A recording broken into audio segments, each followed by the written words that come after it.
Welcome back, everyone. I have another new episode with graphics! Fucking graphics! I love it. No, I'm really excited. I have lots of pretty pictures on the screen. I was told that would make everything better. So, I won't waste any more of your time with my nonsense. So let's jump into the questions that the people from Twitter had to ask me. First one from McBreeze 11. Who you got scoring more fantasy points this year, Garrett Wilson or Amon-Ra? Well, I think it's very close. I'm going to have them both probably in the low end of my top 10 wide receivers in redraft. I'm going to lean towards Amon-Ra. A little bit more proven. He has chemistry with Jared Goff. We don't know exactly how Aaron Rodgers is going to work with Garrett Wilson.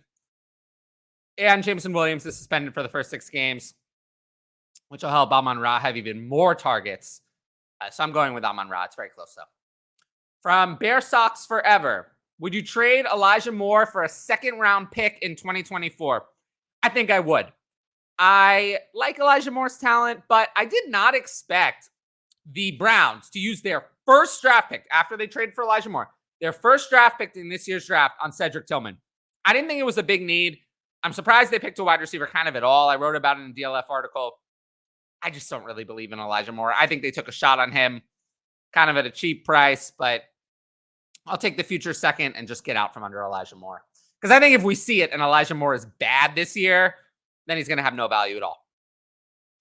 Next question from, at the Coop, one of my favorite people in the entire fantasy industry. I love him.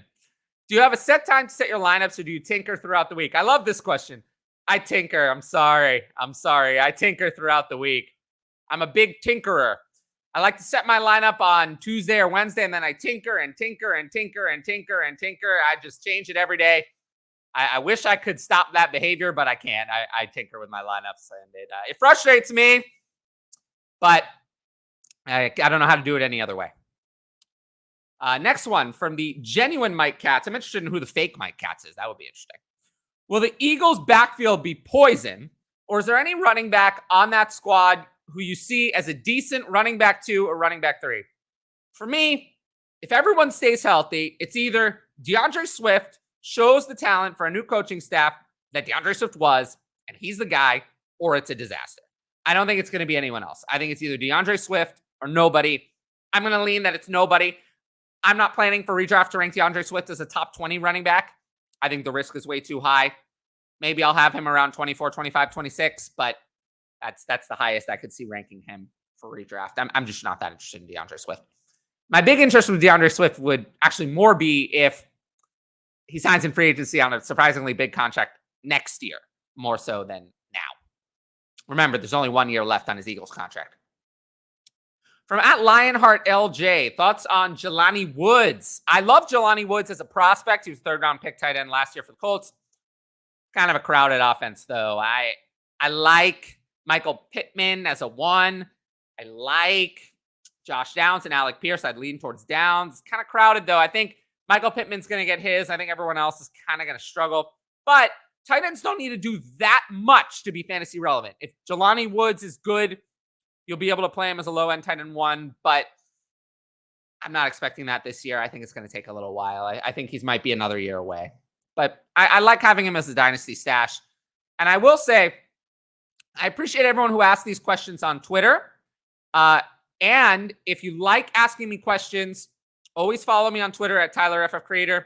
You can get future questions in there. I have questions threads. And if your question gets read on the show, I will comment again after I answered it to thank you and provide a link to the show so you can watch my answer to make sure that you see it. And also, if you like the questions always, the Patreon is the best way to ask me questions. It's in the link at the top right of the video and also in the show notes where you can find that. From at Tyler Jean 4L, is Devontae Adams quarterback proof or will he decline with Jimmy G throwing him the ball? Well, I think there's a lot going on here. One, is Devontae Adams quarterback proof? I'm going to say mostly yes, but of course a better quarterback would be better. Will he decline with Jimmy G throwing him the ball? Probably, but he's also going to decline because he's already 30, going on 31. I think his best years are behind him. So I would say, yeah, probably. I don't think I'm going to rank him in top 5 in redraft. I think there's too much risk, especially now with Jimmy G's new injury. I mean, the backup there is Aiden O'Connell. I don't think he's going to even be top 10 with Aiden O'Connell. So yeah, yes, he'll be playable with any quarterback, but I don't know if we're going to get the old Devontae Adams with Jimmy G. From I barely tweet, buy, sell, or hold, 28-year-old Austin Eckler. Well, you kind of said it in the question. Austin Eckler's a sell for me. He's been a sell for me for a while, and I do think this is the last elite year. The Chargers restructured Eckler's contract to keep him there for one more year, but they wouldn't give him more years. They don't want him. They don't want to commit to 2024. I think this is it for Austin Eckler. He's an obvious sell for me. From Mike Doe with a lot of numbers, Najee or Ramontra for 2023. It's very interesting. I have Najee higher in my Dynasty rankings, but, or at least I think I do. Probably should know that. Yeah, I do have Najee higher. One spot higher, but I have Ramondre higher probably in redraft. Why is that? It's because I think the Steelers are committed to Najee Harris. They're going to pick up his 5th-year option. He's going to be their starter for his entire rookie contract. The Patriots it's kind of a little on a whim. They could just decide, well, we don't like Ramondre seems like they did last year at times. There were times where they were just like, well, I don't know. We're not going to give him that many carries. The Steelers are not just going to bench Najee Harris. So for 2023, I'd lean toward Ramondre Stevenson barely, but overall in Dynasty, I'd prefer Najee. From how much do you value Bijan Robinson versus Justin Jefferson and Jamar Chase? For me, I lean Jefferson and Chase. Obviously, they're worth more. They're wide receivers. They're studs. They're proven. But Bijan is up there. I have him a little bit behind. I have in one QB of Jefferson, Chase, Lamb, Bijan at 4. So he's up there. He's a first-round pick even in Superflex Dynasty startups. From FFDGF9, trade the 102 away. I got 110, 205, 224 first and 24 second. Superflex League. So probably giving up Anthony Richardson for all of that. I like it. I know it's hard to get a quarterback like that, but this is a lot. It's a rebuild, so you want to get more value instead of having it all in one asset, especially when that asset is risky, like Anthony Richardson. So I like the package. You made a good deal, especially for the 224 first. You could get someone like Caleb Williams. You never know. I like the move. From Snook Jam, can Ritter break out this year? I'm going to lean no. No, I don't really like Desmond Ritter. I think he's just a guy. I don't think he's really a starting quarterback. I would not be surprised if Taylor Heineke is in by week 8. The Falcons are a much improved roster. If Desmond Ritter can't get it done, they'll go to Taylor Heineke. I don't see that Desmond Ritter is their franchise quarterback. I don't think he's going to break out for fantasy. Just because he was better than Marcus Mariota does not mean that he's good. He looked great compared to Marcus Mariota. That's like the lowest bar. That's like the lowest bar imaginable. So, yeah, no, not breaking out. Brand new to Dynasty. Who are your top 10 off the board? Superflex with a rookie-only taxi squad. That doesn't really matter. But I will say in a Superflex Dynasty, in my top 10, pretty easy. I have 8 quarterbacks. Mahomes, Allen, Hurts, Burrow, Lawrence, Jackson, and Fields. And then 2 wide receivers, Jefferson and Chase. That's my top 10. It's very clear. No doubt in my mind that that's the top 10. Easy. The question really comes at 11. From Perheimer. Zay Flowers' long-term outlook for Dynasty. Well, look, I like the talent of Zay Flowers, but he didn't land in a good situation. Now, some might say Lamar Jackson signed a long-term extension. They say they're going to pass more. They say that Todd Monken is going to open up the offense.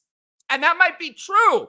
That might be true. But even if we get last year's Philadelphia offense, one of the best offenses in the league, we were still looking at like 4,000 passing yards.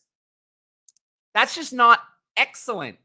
And I don't know if Zay Flowers is really elite. I mean, he's not much better of a prospect than Rashad Bateman was coming in, if at all. I'm not sure he was a better prospect. Rashad Bateman might have been a better prospect. They were both good prospects. So Rashad Bateman was a good prospect who didn't succeed in this offense. Zay Flowers might be the same.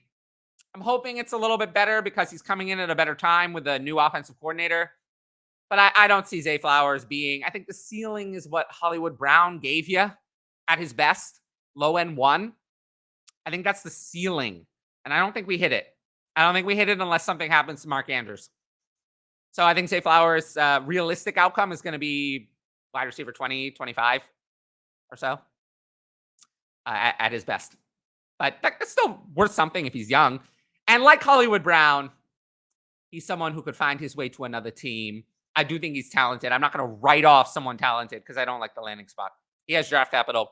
He'll hang around in the NFL for a long time, but high-end outcome, he needed to be in a good landing spot to get that, and that's not going to happen here.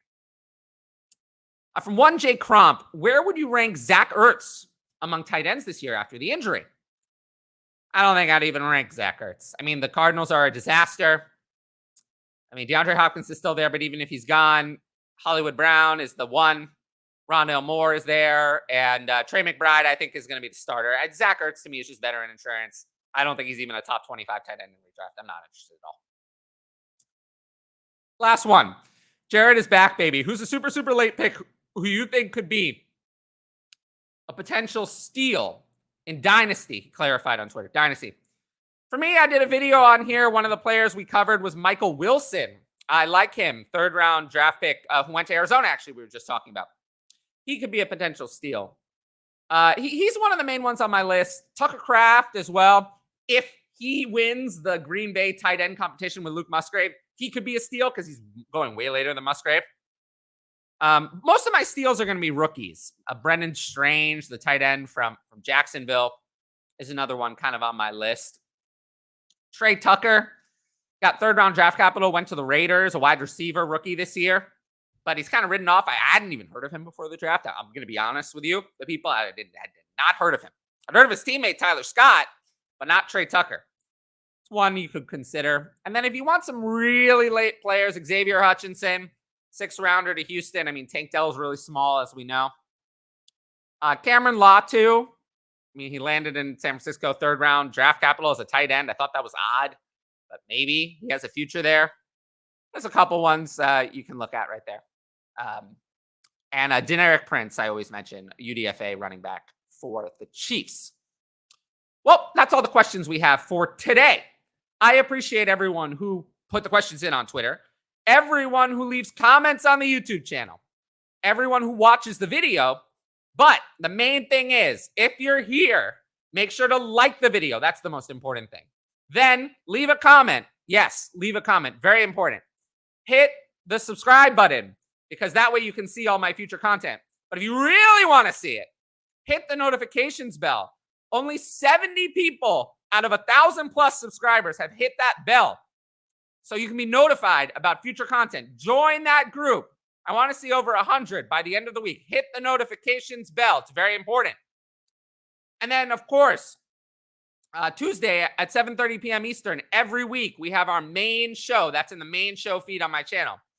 Conan and I will be recording some more episodes, hopefully next week. He's been going through some things, but I'm hoping to get us back next week to record another 4-pack of episodes. And then we have Ask Tyler, Patreon question shows like this, and my Tyler solo feed and breaking news, which is also on my channel that I'll do mostly by myself. But yes, I appreciate all of you. Thanks for watching, and I will see you all next time.